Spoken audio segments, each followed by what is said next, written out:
All right, boys, finally got the Z06 out here. And guess what? The boy Josh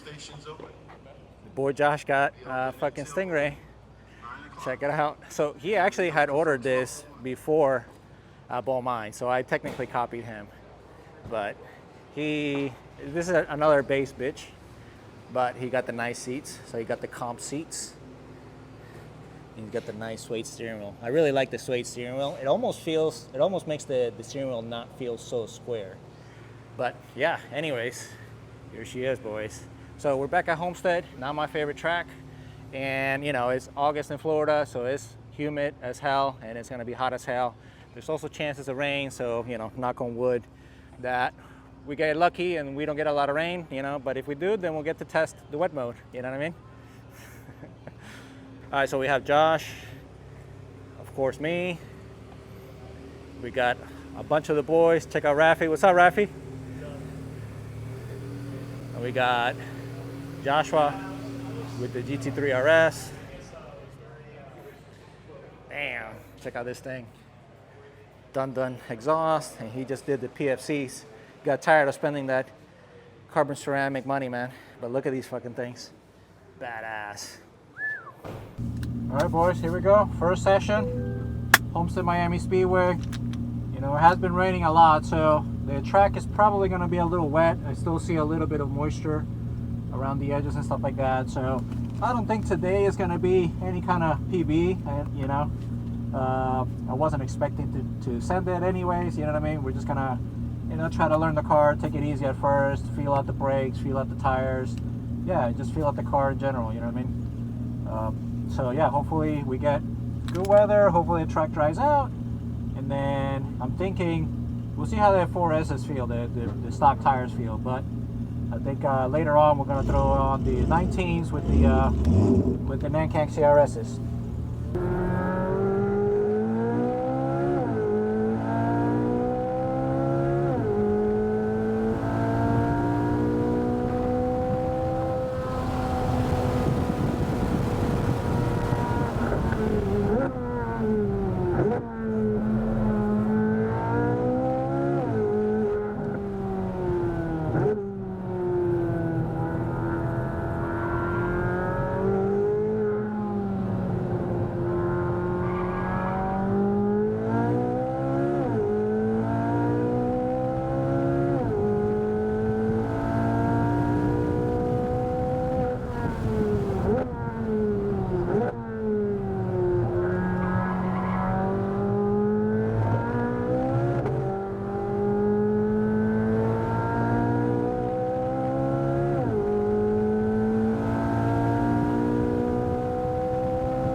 things on.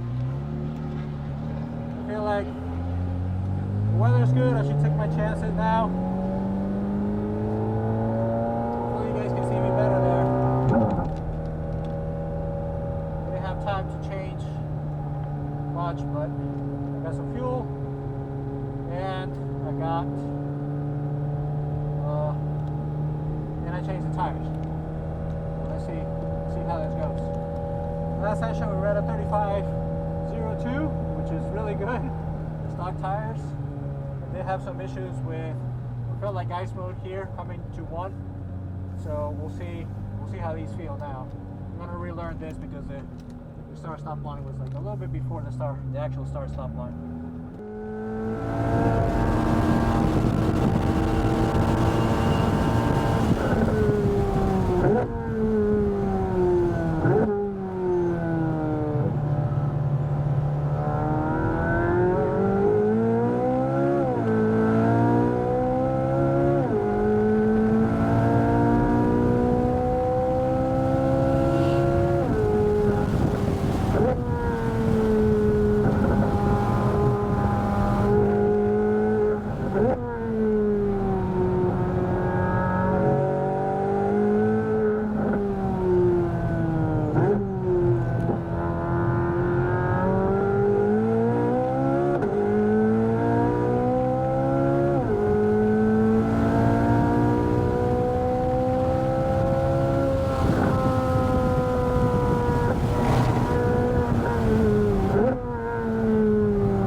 Okay.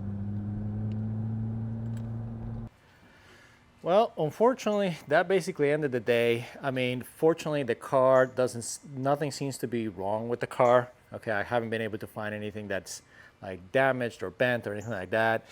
I did damage the PPF over here. This is in the PPF, and then this got a little banged up, a little bit at the bottom. Luckily, this is all PPF stuff. You know what I mean? So I think it'll come off once I redo the PPF. But yeah, basically after that, I spent like an hour and a half on track cleaning the car.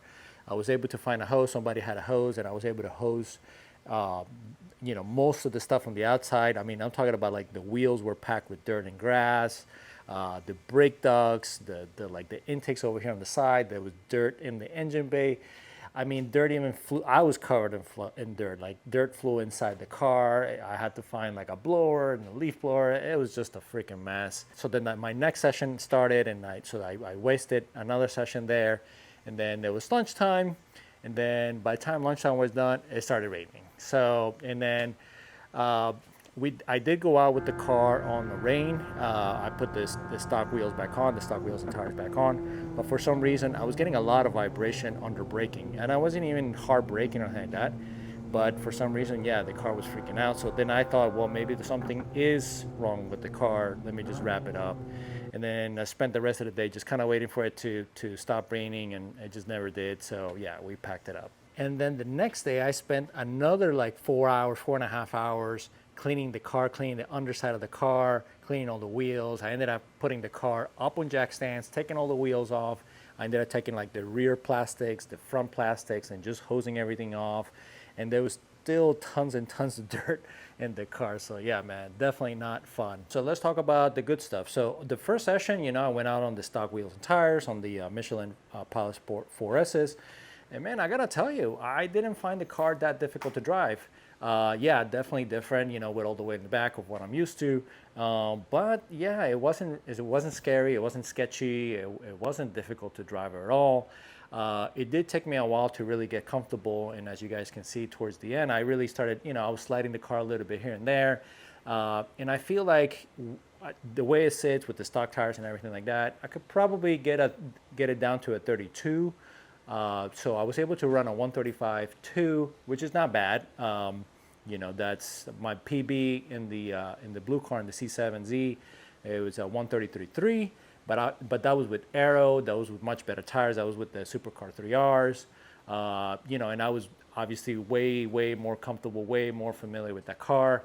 So I feel like a 135.2, man, that was really good for a first outing. I was honestly really happy. I wasn't expecting that. I thought, yeah, maybe, I'll be running 36s and stuff like that until, and then once I get more comfortable with the car, I'll start pushing it further and further. Now, as far as cooling, I did see a peak of 219. Actually, I have it over here. Yeah, 219. I'll put a screenshot here. But I saw 219 coolant temp. Which was a little higher than I was expecting. I guess I thought it was going to stay 215 or under. But keep in mind, this was August. It was a super humid day. And Homestead Miami Speedway is basically like a bowl. You're sitting in a bowl. There's very little like breeze and air movement. And I feel like the humidity just kind of sits there. So every car that I've ran at Homestead Miami Speedway has run hotter. So I'm expecting that at Sebring, even in the summer, this, it'll be a couple degrees, a few degrees, maybe 215 average, coolant temp. And keep in mind, I do have the scrape armor grills front and on the sides, so that may be impeding some of the airflow. GM does tell you that you're supposed to remove it, but I mean, who's gonna take the freaking front bumper off? I guess you could take those off, but I'm really glad that I didn't, because there was so much dirt packed in there, but it didn't actually make it past the grill. So, the grills actually did, help me in that sense. But yeah, so 219 coolant temp, 225 oil temp, really good. I mean, the C7Z would see, 290 plus on that day, in the same kind of conditions. In the transmission, chilling at 216. And the car did not feel like it lost power at all. Like, it pulled just as hard from the beginning all the way to the end. On this particular session here, it says 8 laps, but by the time I turned this on and everything like that, I already done probably 4 laps. So I did probably 12 full laps You know, and I would say, you know, 6 or so of those laps were pushing a decent amount. So yeah, not bad at all, man. Definitely a huge improvement over a C7Z. The transmission did really good, to be honest with you. It does do the little bit of a soft upshift sometimes. It seems that if you don't have the wheel straight, it doesn't give you that pop, that crisp upshift. So if you have a little bit of a steering angle or in throttle and stuff like that, I don't know exactly what the inputs are, but yeah, it seems like if the car is not really straight, it won't give you that snappy pop upshift. But I did leave the car and drive the whole time. I figured that was one less thing that I had to think about. You know, when I drove Rafi's car, again, he had taller tires, so it did feel off to me. But on the stock tires and even on the little bit that I did on the 19s, honestly, it shifted really good. I think that once I will start doing manual shifting, but I am glad that, you know, if I just don't want to deal with it, it did do really good. It didn't do anything weird. It didn't downshift in a place that I wouldn't have downshifted. It didn't upshift in a place that I wouldn't have upshifted, and so on. Now for the brakes, so I didn't use that much of the brake pads. I mean, it's gonna be hard to see. And they have that big of a, it's like a scoop on the shape of the pad. I don't know why they do that. But then again, I wasn't on track for that long. But now I was hitting ice mode coming into turn 1. And what I mean by ice mode is you get a really hard pedal. So it's not a spongy pedal, the pedal's not moving down, you get a really firm pedal, but the car is not slowing down at the rate that you expect it to. And I had this on the C7 as well. I had it quite a bit. I had it on the stock brakes and I had it on the AP setups, okay? Now, I got it the most when I had really aggressive pads, okay? Talking about like Hawk, DTC70. The stock pads are not high bite, right? They're stock pads. But for some reason, the car does not like that transition in the pavement or concrete or asphalt, because, you know, on these tracks that have the oval, right, it's a NASCAR type track, the outside is like one type of pavement or concrete or whatever, and then there's a small transition going into the infield. So like turn 1 and turn 10, which turn 10 is where I spun, there's a transition there, so there's like a bump. Now the bump on 1 is really not that big, okay? And in a car this fast, you know, I tend to start braking before the bump, but the car did not like that at all. And so I was getting a really hard pedal, and my instinct with that, from what I learned in the C7, is I just stay in it. People say that you get back out, you get off the pedal and you get back on the pedal, but man, I just cannot, instinctively, I cannot do that in the moment. So I just stay in it and I just push even harder, and then at some point it does start to grab much harder. I think it's attributed to the tires, because as soon as I put the 19s with the Nankangs being stickier than this, that completely went away. So definitely something to do with, you know, traction or something like that, and the electronics in the car just not being happy.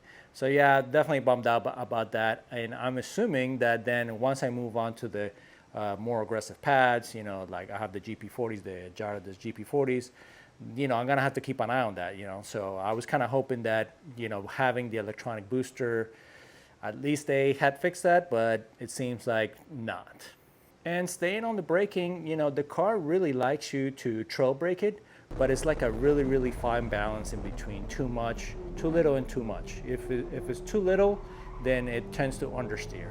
Now, the understeer did completely go away once I went to the Nankangs. Now, talking about the pedal travel and stuff like that, man, that pedal moves down a lot. Like, there's a tremendous amount of modulation on the pedal, but there's really no feedback. So you just kind of, you have to do it by the feel of the brake force of the car itself, and not by what you feel in your foot.